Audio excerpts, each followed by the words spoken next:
Yeah, good afternoon. Once again, I am Richard Mitchell of Genuinely Uniquely RSM Counseling Advocacy and Consulting. Those are the services in which I offer to the general public and or the community. Um, in prior time to this communication, I have spoken with on topics concerning family counseling. I've touched topics such as mental disorder, substance abuse, addiction, um, and other anxiety and so on and so forth, which are disorders which affects the community. Um, so at this point, I'm going to be focusing on some counseling theories. As time progresses, I will, however, talk on theories which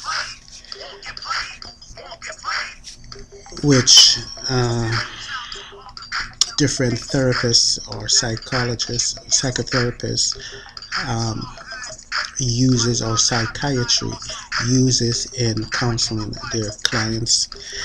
Um, Counseling theories. There are many environments in which a mental health professional can choose to work.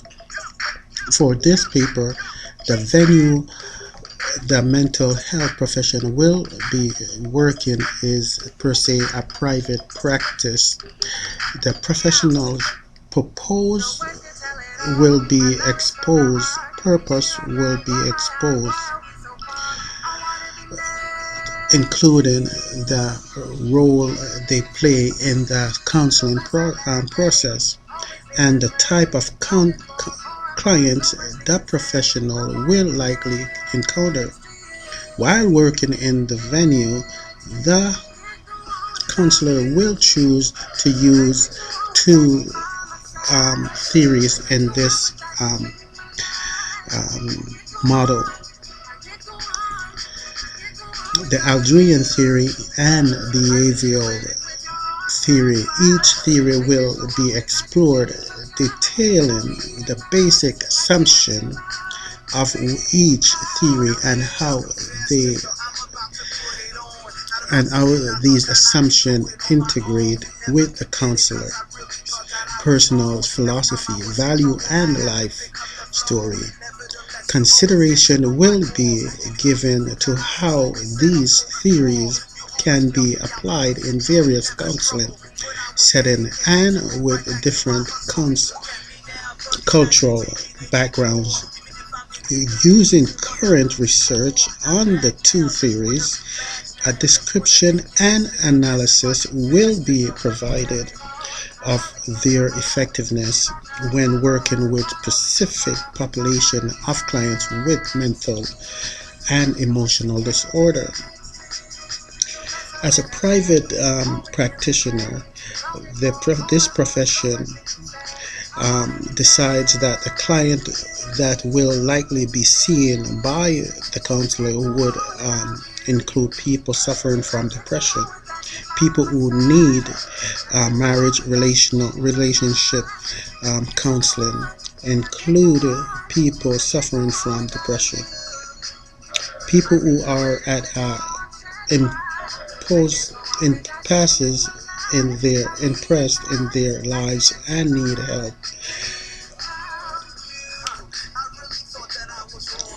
This counselor does have past professional experience working with the third, the child population, and her work in private practice will differ from the past work experience, as she will not be treating children only, as she found that working with children was not the type of work she felt comfortable with.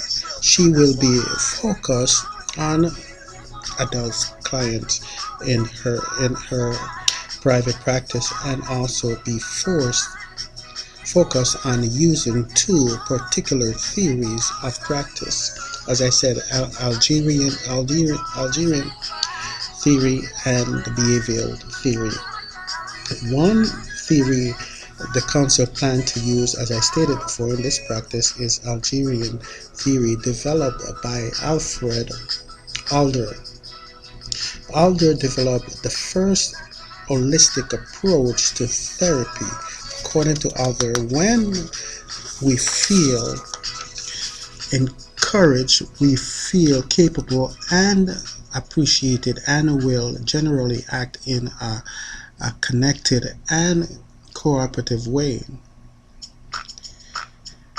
When we are discouraged, we may act in unhealthy ways by competing, or withdrawing or giving up. Algerian Graduate School 2007. Encouragement is a significant aspect of the Algerian theory. Alder and subsequent Algerian considered encouragement a critical aspect of human growth and development. Watts and Perezak 2000. Alder worked under the assumption that the human mind does not see actual facts, but rather our own presumption of what we perceive as actual facts. Alder was one to look at subjective facts, while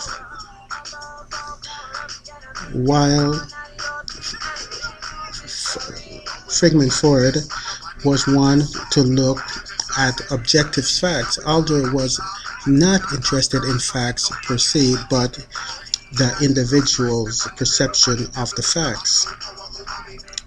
Mozak and Martisis, 1999, page 19, para 2. The word subjective means from someone's own personal point of view. Alder believes that when it comes to human views, everything was subjective. Take, for example, an headache. Naturally, we have your own personal, private, subjective experience of the headache, and nobody else can have your headache for you. So, in one of the unusual, oversimplified sense of subjective, all headaches are subjective. Laviv 2008. Alder view human perception, feelings, and ideas and as subjective. The ways a person views the world is the major contributor of how their behavior are shaped. One reality is subjective, not factual objectives. Another assumption made by Algerian theory is that people are driven by the need to feel superior. Alder stressed that striving for perfection and coping with inferiority by seeking mystery are innate. Corey 2009, page 100, paragraph 4. Humans are constantly seeking what they perceive as their ideal self. This search can sometimes lead a person to take on a feeling of overwhelming inferiority, thus leaving them with an inferiority complex. It is stated that, however, in some people, inferiority feeling can become excessive, resulting in what is widely known today as inferiority complex, extravagating feeling of weakness and inadequacy. Magnus 2009. Alter was one to look at both the past and the present. However, the main focus was on the present. Alder operated on the assumption that people develop who they are through series of events that occurs during the first 6 years of their lives. By reclaiming early memories, clients can see a pattern in their lives that in many cases continue throughout their adult lives. From there, the we see a pattern in their lives that in many cases continue throughout their adult lives. From there, the focus is on what they can do or reshape their present and future. The past events serve as the focus is on what they can do to reshape their present future. The past events serve as a starting point for understanding why they perceived themselves and their lives the way they do now. Now we have the council feeling that Algerian assumptions align well with their own personal views and life history, having gone through her own personal theory.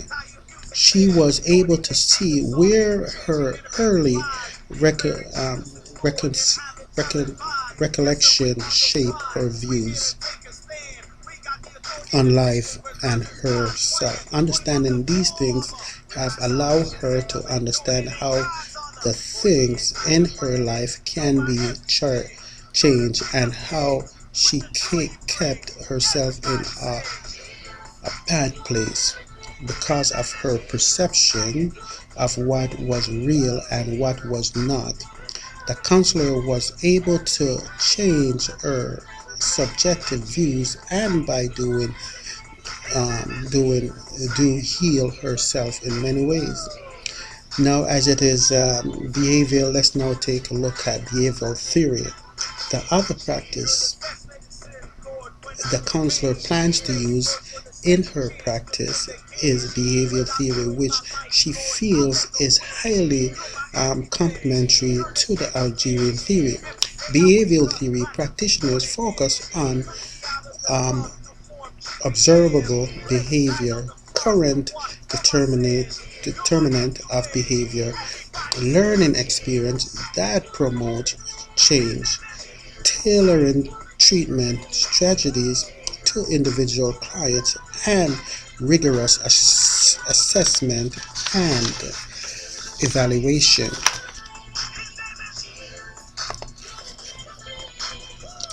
The most basic assumption of behavior theory is that since feeling, emotion, and thoughts are immeasurable, thus the most effective way to help client is through observing their behavior.